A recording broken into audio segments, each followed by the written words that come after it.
reina, Ele é Deus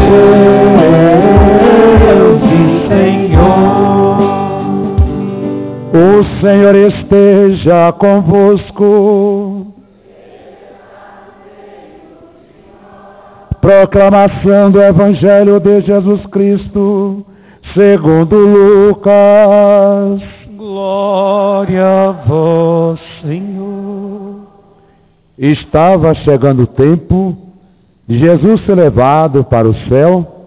Então, ele tomou a firme decisão de partir para Jerusalém e enviou mensageiros à sua frente. Estes puseram-se a caminho e entraram num povoado de samaritanos para preparar hospedagem para Jesus. Mas os samaritanos não o receberam, pois Jesus dava a impressão de que ia a Jerusalém. Vendo isso, os discípulos Tiago e João disseram: Senhor, queres que mandemos descer fogo do céu para destruí-los? Jesus, porém, voltou-se e, repreendendo-os, e partiram para outro povoado. Palavra da salvação. Glória a vós, Senhor.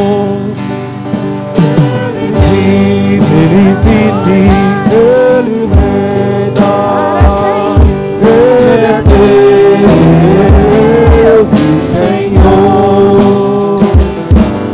Ele vive, Ele reina, Ele é Deus e Senhor. Viver a missão é a nossa felicidade. Vamos dizer, viver a missão, nossa felicidade. Meus irmãos, nós estamos terminando já o mês de setembro, mês da Bíblia, da Palavra de Deus. E as reflexões de hoje muito nos ajudam, porque nos apontam para a direção que nós queremos alcançar. Na leitura primeira, nós temos o livro de Jó. Jó é um personagem bíblico que fala da dor, do limite, da fragilidade humana. É aquela pessoa escolhida para exemplificar a vida de todos nós, que temos também nossos sofrimentos, nossas limitações e nossas fragilidades. No texto, Jó chega à exaustão da dor e do sofrimento e pede para que Deus tire a sua vida. Diante de grande dor, ele se vê tão pequeno de já não poder suportar tamanho sofrimento porque ele passava. Ele tinha perdido a esposa, os filhos, tudo que ele possuía. Mas lá no fundo do coração, ele não perdeu o essencial, que é a sua fé. Ora, já não restava mais nada, somente a sua vida. Então ele pede para que Deus o leve. A morte para ele seria um consolo diante da dor que ele sentia. É o ser humano, somos todos nós. Quem de nós também não passa pela dor e pelo sofrimento? A dor e o sofrimento são terapêuticos, porque ajudam a gente a crescer. Se eu perguntar aqui todo mundo já teve uma dor, teve um problema na vida, e quando você não tem sofrimento consigo mesmo, no seu corpo, na sua alma, você tem no aspecto da solidariedade, com as pessoas que você ama, uma pessoa que você perde, ou com quem você se solidariza. Então você também participa da dor, você se compadece dessa pessoa. Então, nesse sentido, a dor, ela também nos coloca solidários, solícitos uns com os outros. Mas o livro de Jó também nos ensina a confiar em Deus. Por maiores que sejam os sofrimentos, as dores humanas, Deus nunca se afasta de nós. Quantas vezes Ele vem depositar em nós a sua força, a sua segurança, como dizem os Salmos, e com certeza Deus não nos desampara. Cada um poderia até dizer quantas vezes sentiu essa presença do Senhor? Embora parecesse longe e você achasse que não teria condições de enfrentar aquela dor. E de repente você cresce e supera. No Evangelho, nós temos um momento de impaciência, um desejo de vingança, de revide dos apóstolos, quando Jesus subia para Jerusalém, e eis que ele foi interrompido e mal recebido pelos samaritanos. Naquela época havia uma rivalidade grande entre samaritanos e judeus, por causa de questões raciais, culturais, religiosas. Então eram povos como que adversários, embora acreditassem no mesmo Deus, mas cada um queria sobrepor a sua religiosidade, colocar a sua certeza. O Evangelho nos ensina a procurar a paciência, a bondade, a nunca querer revidar, pagar o mal com o mal. O Evangelho nos ensina a perdoar. Enquanto seres humanos muitas vezes buscam a violência, a vingança, como respostas, como antídotos, falsos remédios contra os males que elas recebem, o Evangelho nos ensina o perdão, nos ensina a misericórdia.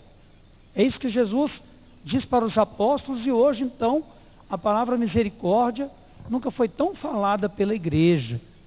E neste ano especificamente, com o pedido do Papa Francisco, que nós rezássemos e vivêssemos um ano santo da misericórdia. Não apenas como sentimento, mas também como atitudes, com obras materiais de misericórdia, por exemplo, o trabalho com o encarcerado, com o preso, com o doente, com o desassistido, com o necessitado, e obras também espirituais, quando a gente, por exemplo, tem paciência de ouvir os outros, quando se dá um bom conselho, quando se suporta um ao outro por amor a Deus. Tudo isso é misericórdia. Então o Evangelho nos ensina a não querer o mal como resposta ao mal, porque nesse sentido o ciclo do mal vai só aumentar. Ao passo que se a gente responder à maldade que nos fazem com a bondade, a nossa bondade vencerá aquela maldade, aquela iniquidade ou aquela atitude negativa que nós recebemos. É o Evangelho. Jesus é o homem da misericórdia, que nos ensina como cristãos também a sermos misericordiosos. Ora, hoje é um dia de um santo muito especial na história da igreja, São Vicente de Paulo. Quem nunca ouviu falar desse santo? A humanidade inteira conhece a história de São Vicente de Paulo, que nasceu numa região chamada Puy, na França, volta ali naquelas redondezas de Paris. Com 19 anos ele foi ordenado e se tornou um grande sacerdote. Ele teve duas fortes, vamos dizer, atividades ou trabalhos com os quais ele se dedicou à evangelização e o trabalho da igreja. Quando em 1626 ele formou os padres lazaristas, os padres da missão, chamados padres vicentinos naquela época, dentre os quais, por exemplo, nós temos Dom Viçoso, cujo processo de beatificação acontece na Arquidiocese Mariana. Foi Dom Viçoso quem levou Dom Silvério de Congonhas para estudar em Mariana. Dom Silvério, que é congonhense, recebeu a formação lazarista dos vicentinos, padres em Mariana. Lá se tornou padre, bispo durante muito tempo. Depois também ele mesmo formou outros padres lazaristas para trabalhar no seminário até 1967, quando depois do Vaticano II houve uma crise vocacional, religiosa, e acabou o seminário mudando de, vamos dizer, comando, na formação dos seminaristas. Mas os padres lazaristas tiveram e têm um grande trabalho pelo mundo afora, com obras para os pobres, formação de novos evangelizadores, trabalhos missionários em todas as partes do mundo. Essa é a primeira paixão de São Vicente de Paulo. A outra, é claro, a mais conhecida, que é o seu amor, a sua paixão, a sua compaixão para com os pobres. né? Porque ele, no seu tempo, dedicou grande parte, e aí já é uma coisa de família. Ainda criança, São Vicente de Paulo dedicava todo o seu tempo para ajudar os pobres. Foi sob a sua inspiração que Frederico Ozanam, posteriormente, universitário na França, formou as primeiras conferências vicentinas, baseadas na história, na mística de São Vicente de Paulo. Quer dizer, vocês virem como que esse santo, ele moldou a história de muitas pessoas, de muitos pensadores, e sobretudo hoje, as conferências vicentinas, presentes especialmente aqui na cidade, mas em tantos lugares, com obras em favor da vida, em favor dos pobres, na visita, no acompanhamento assíduo e constante aos empobrecidos. Tudo isso nos ajuda a remeter à história de Frederico Ozanam e também a São Vicente de Paulo. Mas uma terceira obra também é ligada a ele, que é em 1633, com Santa Luísa Marilac, ele criou a chamada Congregação das Irmãs Vicentinas. E aí então também elas tiveram um grande trabalho, ainda tem uma casa em Mariana, em tantos outros lugares, né?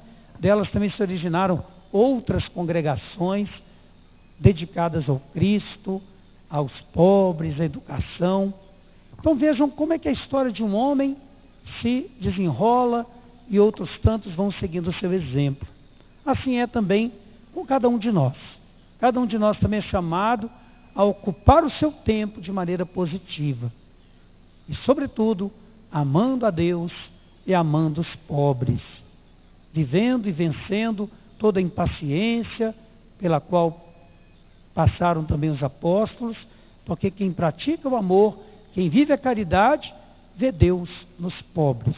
Termino lembrando uma história ligada a São Vicente de Paulo, quando nas ruas bonitas, elegantes de Paris, ele chegava a uma casa e batia a porta, e uma senhora muito rica, muito inteligente, né, e tal, cheia das suas pompas e vaidades, ele pediu uma oferta para os pobres. E dizem que ela teria cuspido, né, com aquela família. Ele simplesmente limpou o rosto e falou assim: esse presente foi para mim, e para os pobres, a senhora tem alguma coisa para dar? Essa atitude de São Vicente de Paulo teria convertido essa senhora e muitas outras pessoas numa real, transformadora história de conversão. Então que São Vicente de Paulo nos ajude hoje também a olhar com caridade uns para os outros, vivendo o amor, vencendo as impaciências. Quem não passa por impaciência, né? Mas a caridade, ela é a mãe de todas as virtudes. São Vicente de Paulo nos ajude a viver essa caridade, apesar das complicações, das dificuldades de que todos nós também somos possuídos.